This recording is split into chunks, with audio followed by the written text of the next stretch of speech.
For 2,000 years, we've told the story the same way. Resurrection appearances, ascension fade to black. The curtain falls, the credits roll, and history files the Jesus story under completed. But what if that wasn't the end? What if the greatest story ever told was missing its final chapter? High in Ethiopia's mist-covered highlands, beyond the roads of empire and the edicts of Western councils, there's a different ending. One almost no one talks about. Inside stone monasteries, where monks still copy texts by hand, there are writings known as the Book of the Covenant and the Didascalia. Fragile pages, ash-black ink, and a voice that claims to speak after the tomb. These texts don't give me the gentle teacher of Galilee. They give me a risen king, urgent, unfiltered. Revealing what he says are the mysteries of heaven and the secrets of the human heart. In them, he warns that his words will be twisted, that grand temples will rise in his name while the true temple, the human heart, will be ignored. He talks about a kingdom not forged by swords or funded by gold, but kindled by fire, the fire of the Spirit within. When I first heard that, it felt like a mirror.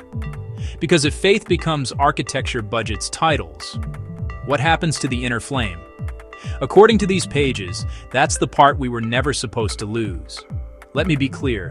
Scholars argue about authorship dates, authenticity. These are contested texts.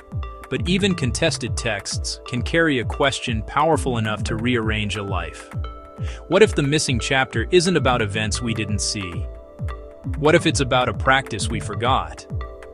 In these writings, Jesus doesn't build an empire. He awakens people. He calls out leaders who trade presence for power. He tells followers to become living altars, mobile, luminous, untouchable by empire. Because the temple of God is breath and bone. He says the kingdom is within you. Seed sparks sunrise waiting under your ribs. And here's the unsettling part. If that's true, nobody gets to control it. Not Rome, not a council, not me. A kingdom inside can't be taxed, banned, burned. Maybe that's why some stories get archived and others get amplified. I didn't come to tell you what to believe. I came to hand you a key I found in a mountain library and ask, what door does it open in you?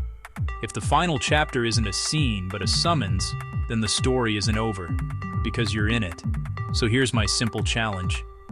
Tonight, no cathedral, no choir, just you in a quiet room. Ask, where did I trade fire for furniture? Presence for performance? If these pages are right, the kingdom answers from the inside. Hidden in Ethiopia, a whisper survived the centuries.